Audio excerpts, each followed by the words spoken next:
It's really hard to comprehend it because in 15 years, it's hard to comprehend that happening, you know. The king of rock and roll was no stranger to electrifying a crowd, but one night, his playful side turned into a jaw-dropping stunt that left his own wife blushing in front of thousands. One minute, the audience was screaming for the king.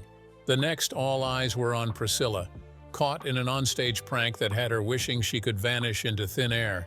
Join us as we unravel the unforgettable night when Elvis Presley turned a playful prank into Priscilla's most embarrassing onstage moment.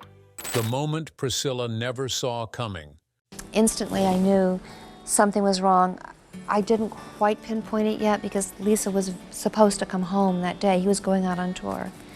And I raced back home, and I think I ran every red light there was.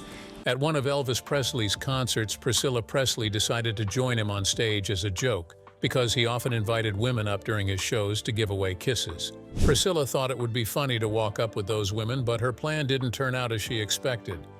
She ended up staying in front of the audience much longer than she intended and returned to her seat feeling embarrassed. Elvis spent a lot of time away from home for his performances. Even when he didn't have concerts lined up, he often chose not to go back to Priscilla and their daughter. This made Priscilla feel like she was in a competition for his attention. She mentioned in her book Elvis and Me that the pranks she pulled on him were also ways to get him to notice her. One evening, after he had left early for a show, she wore a black dress with a hood and a really low-cut back. When it was time for Elvis to give kisses to the girls in the crowd, something he did regularly, she went up on stage. But Elvis didn't kiss her. Instead, he just kept singing, leaving her standing there. Priscilla wrote that with her hair covering the dress strap around her neck, she looked like she was nude from the waist up. When she came out from the back, she could hear the audience murmuring. They thought a topless girl had trapped Elvis, and he was at a loss for what to do. The prank went on much longer than she had anticipated. Priscilla stood there while Elvis continued singing the rest of the song. Desperately trying to catch his attention, she kept whispering to him to kiss her so she can sit down, but he turned the joke back on her and made her stay in the spotlight for the whole song. Then, Elvis completely caught her off guard by introducing her to the crowd. She felt really embarrassed by the whole situation.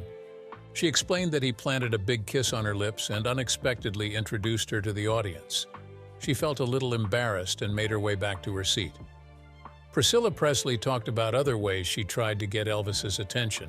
She mentioned that the pranks were just one of the methods she used to grab Elvis's focus.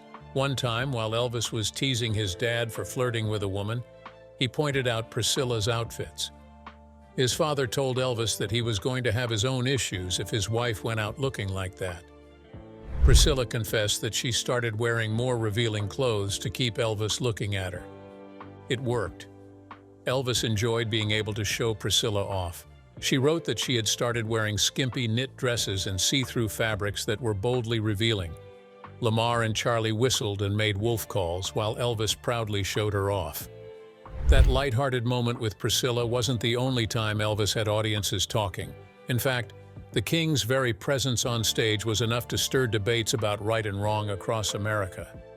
Let's take a look into how Elvis Presley's electrifying performances didn't just entertain but challenged the moral boundaries of his time.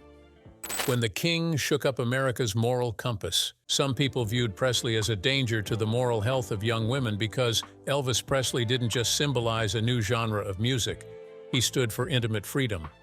Presley created an anti-parent attitude and was seen as the embodiment of evil. Many adults considered the singer to be the first rock icon of teenage defiance. They disapproved of him and labeled him as immoral. Racial bias against black people likely played a role in the negative feelings from adults. Even if parents didn't know that the term rock and roll had roots in black culture, Presley struck them as the visual and auditory representation of sexuality. In 1956, a reviewer from the New York Daily News stated that popular music has hit its lowest point with the grunt and groin performances of one Elvis Presley, and the Jesuits criticized him in their magazine, America. Time magazine on June 11, 1956, sarcastically called the singer Dreamboat Groaner Elvis. Even Frank Sinatra commented that his type of music was terrible, a foul-smelling aphrodisiac which led to almost entirely negative and harmful reactions in young people. Presley was even viewed as a serious threat to the security of the United States. His actions and movements were described as a striptease with clothes on or intimate self-gratification on stage. They were likened to masturbation or riding a microphone. Some people considered the singer a deviant, and psychologists worried that teenage girls and boys could easily be stimulated to intimate indulgence and perversion by certain types of movements and hysteria, the kind that was displayed at the Presley show. In August 1956 in Jacksonville, Florida, a local juvenile court judge labeled Presley a savage and warned he would arrest him if he shook his body while performing at Jacksonville's Florida Theater, justifying the limitations by claiming his music was harming the youth of America. Presley's uninhibited charged performance style was, overall, a direct challenge to the conservative social norms of the 1950s.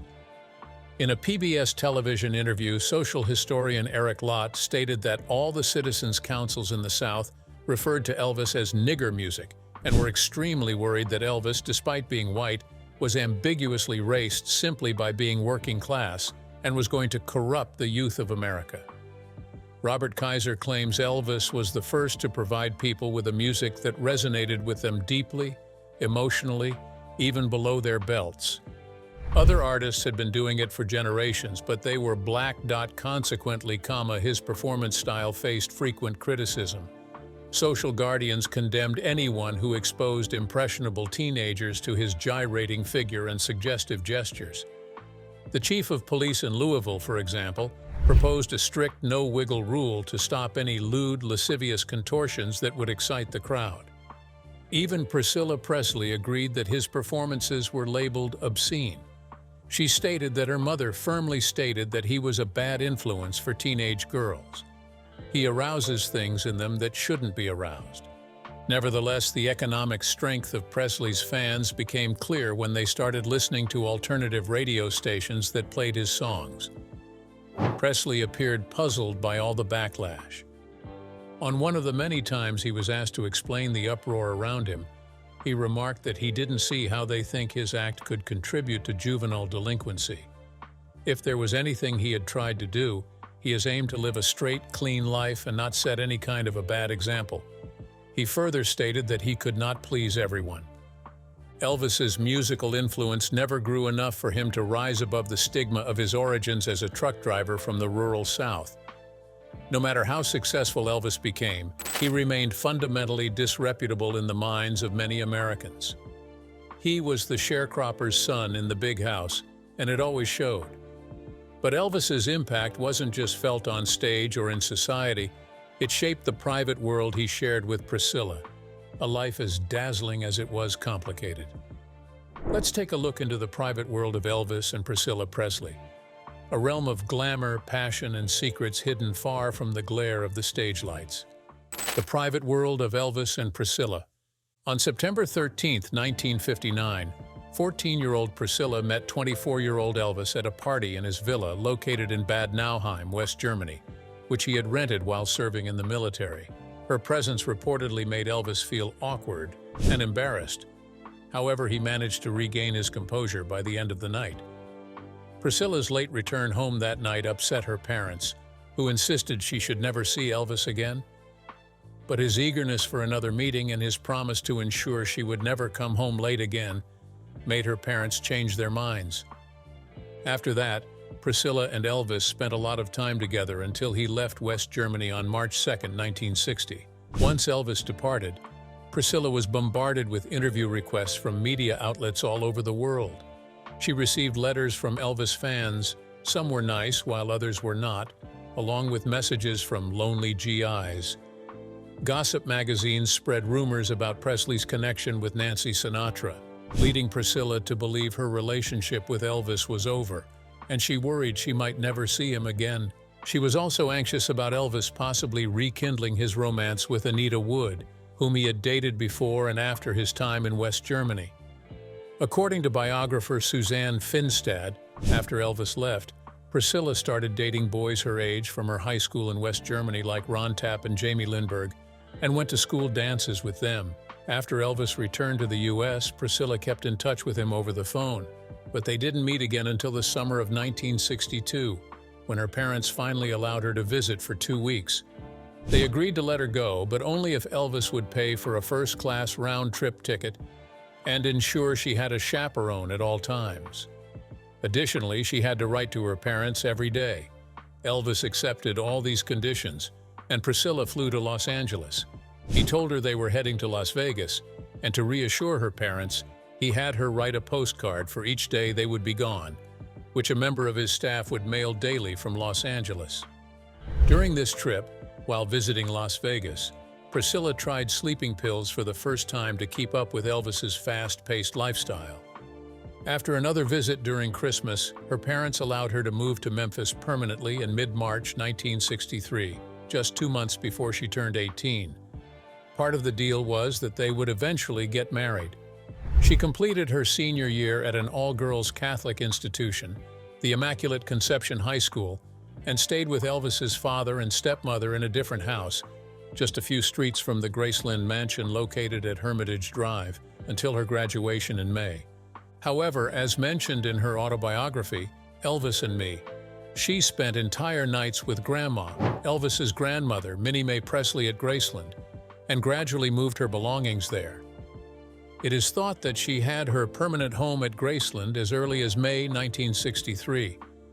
Her parents eventually consented to her living there, provided that Elvis promised to marry her.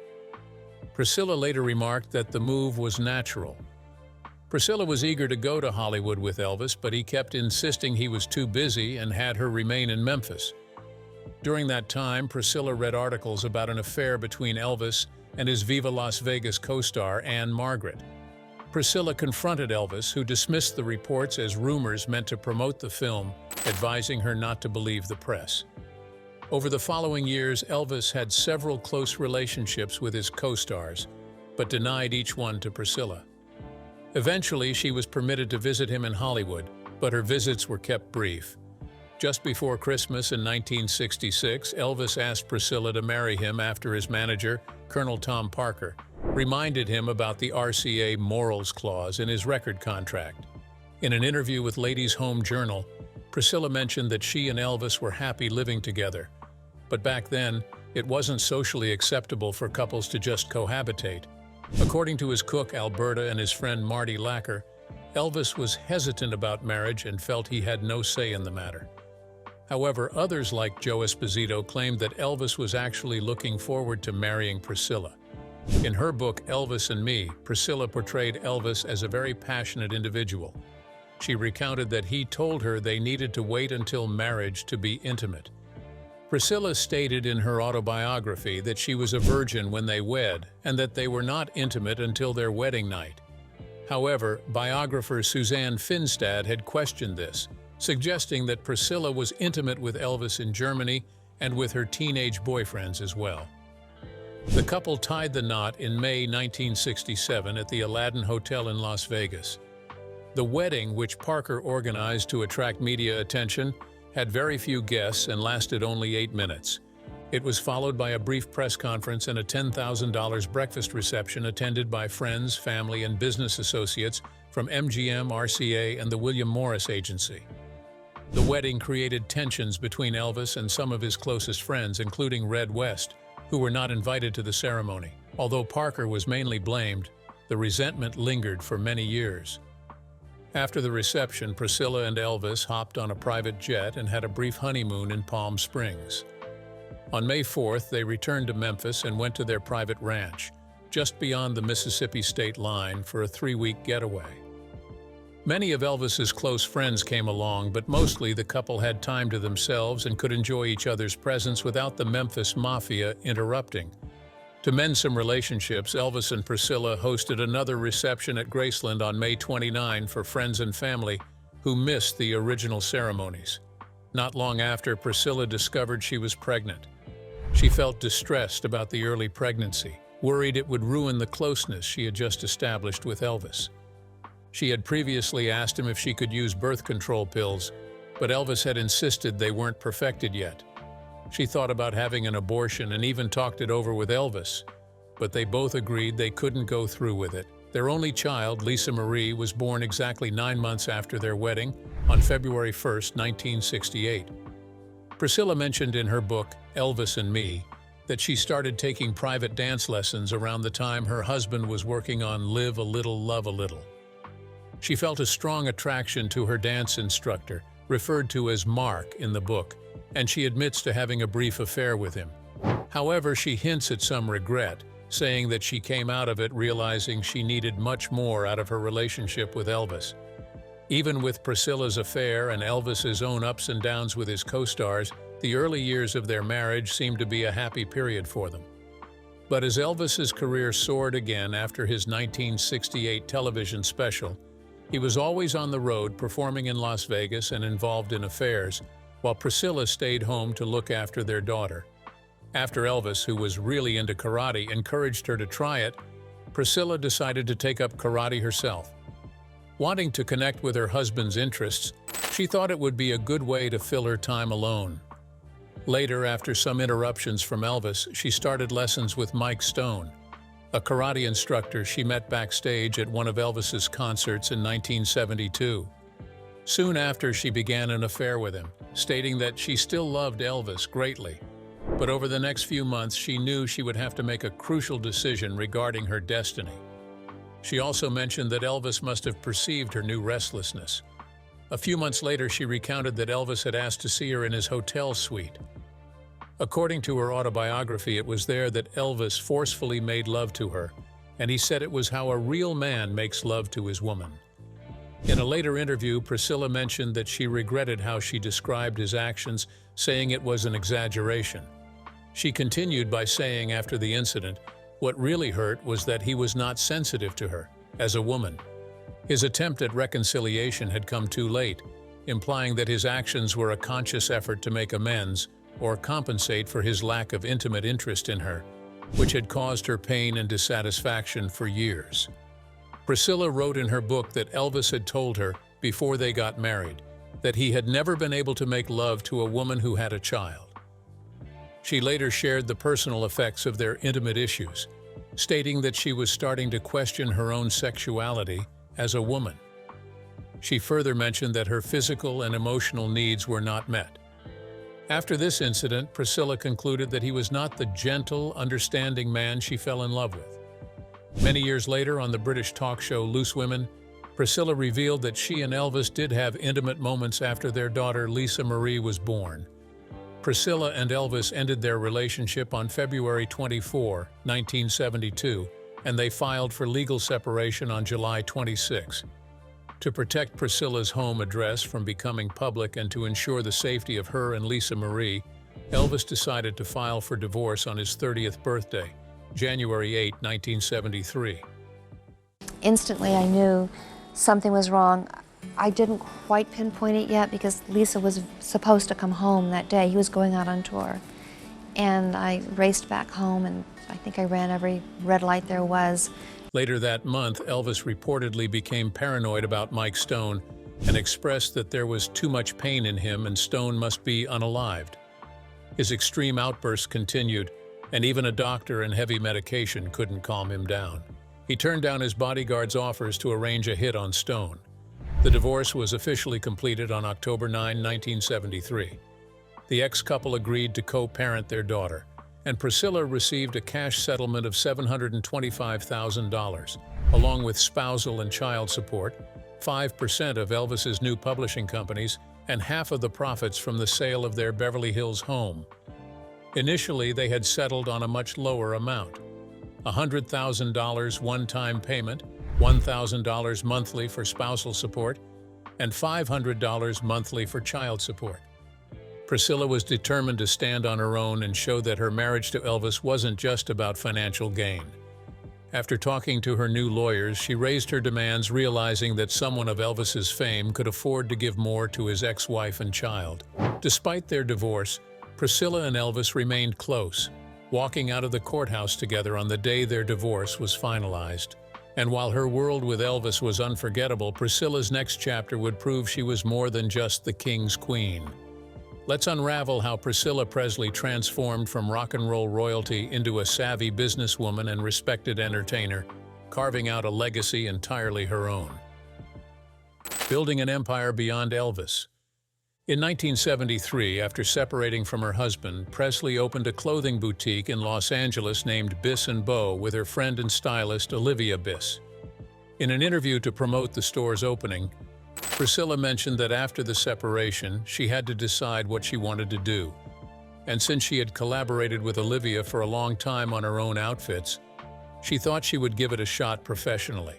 They both design for the shop and have people who sew for them. Elvis was supportive of Priscilla's venture and reached out to some friends in public relations to help with the store's launch. The boutique turned out to be a successful business, attracting celebrity clients like Diana Ross, Carol Burnett, Jill Ireland, Mary Tyler Moore, Victoria Principal, Michelle Phillips, Diane Cannon, Julie Christie, Suzanne Plachette, Cher, Liza Minnelli, Lana Turner, Barbra Streisand, and Natalie Wood, who all shopped there frequently. The shop closed its doors in 1976. After Elvis passed away in 1977, his father Vernon became one of the executors of his estate, which was held in trust for his daughter Lisa Marie. Vernon appointed Priscilla as his successor after his passing. She took on the role after Vernon's passing in 1979. Graceland itself required $500,000 a year for maintenance, and expenses had reduced Lisa Marie's inheritance to just $1 million. The taxes owed on the property and other costs amounted to over $500,000. Confronted with the need to sell Graceland, Presley looked into other public homes and museums. She brought on a CEO, Jack Soden, to transform Graceland into a tourist destination. Graceland opened its doors to the public on June 7, 1982. Just 4 weeks after its opening, the estate recouped all the money it had spent. Priscilla took on the roles of chairperson and president of Elvis Presley Enterprises, EPE, declaring that she would hold the position until Lisa Marie turned 21. With Priscilla Presley's leadership, the business thrived, and eventually, the trust's value exceeded $100 million. In 1988, Presley introduced her own fragrance Moments and later launched a series of popular perfumes in the 1990s. She also successfully marketed her product line live on the Home Shopping Network, receiving guidance from seasoned HSN host Bob Sercosta. In 2006, Presley traveled to Sydney, Australia for the launch of her global line of bed linens named the Priscilla Presley Collection. She collaborated with Australian designer Bruno Schiavi for this collection. Additionally, she has been involved in producing feature films like Breakfast with Einstein and Finding Graceland. In September 2000, Presley was appointed to the board of directors at Metro-Goldwyn-Mayer. In 2015, she took on the role of executive producer for a 14-track album called If I Can Dream, Elvis Presley with the Royal Philharmonic Orchestra. She mentioned that if Elvis was there, he would be evolving and taking risks, just like everyone else at the time. Also that year, U.S. Postmaster General Megan Brennan and Priscilla Presley unveiled an Elvis Forever stamp, which showcased a black and white photo from 1955 taken by photographer William Spear. This was Priscilla's second time dedicating a USPS stamp to her ex-husband. The first Elvis stamp, released in 1993, was the most popular stamp in the history of the Postal Service. This second stamp made Elvis Presley the first musical artist to be featured in 2 different commemorative stamp collections. In 2019, it was revealed that Presley, along with John Eddy and Sony Pictures, would be creating and producing Agent Elvis, an adult animated series on Netflix about her late husband, who works as a spy at night while still being a musician during the day. The first teaser for the series was shared on the official Elvis Instagram account, showing an illustrated Elvis in a black trench coat. Presley also lent her voice to her animated character in the show. Presley had always been interested in dancing and modeling, even modeling for a local store once. Hal B. Wallace, a Hollywood producer who had funded many of Elvis's early films, was interested in signing Priscilla to a contract. However, during her marriage, she never pursued these interests as a career, referring to acting or filmmaking as just a hobby. Priscilla was mindful of Elvis's views, as he preferred she not have her own career, often repeating the popular saying of the time, "A woman's place is in the home looking after her man." As a result, Priscilla did not pursue fashion modeling or sign any exclusive contracts, choosing instead to follow her husband's wishes. Presley was initially offered a leading role in Charlie's Angels. She declined it because she wasn't a fan of the show. In 1980, Presley made her TV debut as a co-host on Those Amazing Animals. Then, in 1983, she landed her first acting job in a Season 2 episode of The Fall Guy called Manhunter. After that, she starred in a TV movie named Love is Forever, where she acted alongside Michael Landon. Even though most of the cast and crew treated her well, and her acting received praise from several co-stars, she found working with Landon challenging on set. Once the TV movie was released, Presley took on the role of Jenna Wade in the popular soap opera Dallas. She was the third actress to play Jenna after Morgan Fairchild and Francine Tacker, and ended up playing the character longer than the other two after it was expanded, making her a series regular. After 5 years, Presley decided to leave the show. While she was on the series, she was also offered the part of Bond girl Stacey Sutton in A View to a Kill, but she had to turn it down because of scheduling issues. Eventually, the role went to Tanya Roberts, who was a former star of Charlie's Angels. Presley appeared alongside Leslie Nielsen in The Naked Gun from The Files of Police Squad as Jane Spencer. Critic Roger Ebert commended Presley's acting, noting that her light comic touch balanced the film's more exaggerated humor. Presley made her pantomime debut in Snow White and the Seven Dwarfs at the New Wimbledon Theatre in London, sharing the stage with Warwick Davis. She returned to play the Wicked Queen at the Manchester Opera House. Priscilla is the biopic that centers on her relationship with Elvis, directed by Sofia Coppola. Since 2003, Presley has served as the ambassador for the Dream Foundation, a wish-granting organization based in Santa Barbara that supports terminally ill adults and their families. Priscilla Presley became a member of the Church of Scientology with her daughter after Elvis passed away. In 2006, she played a role in opening Narcanon's Stonehawk Rehabilitation Center in Michigan. When Lisa Marie departed from Scientology, it was said that Priscilla had also stepped back from the church around the same time. However, a representative for Priscilla Presley stated that she had not left the church. Presley voiced her opposition to a proposed agricultural gag law that aimed to make unauthorized filming or recording on farms illegal. In a letter to Tennessee Governor Bill Haslam, she shared her and Elvis's passion for horses and raised concerns that the bill would obstruct investigations into animal cruelty and lessen protections for horses and other farm animals.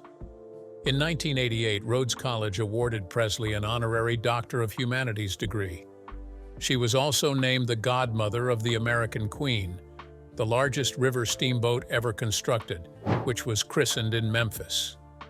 The AutoZone Liberty Bowl recognized her as the Distinguished Citizen Award recipient. Theater Memphis celebrated her impact on Memphis art and tourism with a gala titled Honoring Priscilla Presley, the Artist, the Woman, which included over a dozen speakers and a live musical tribute.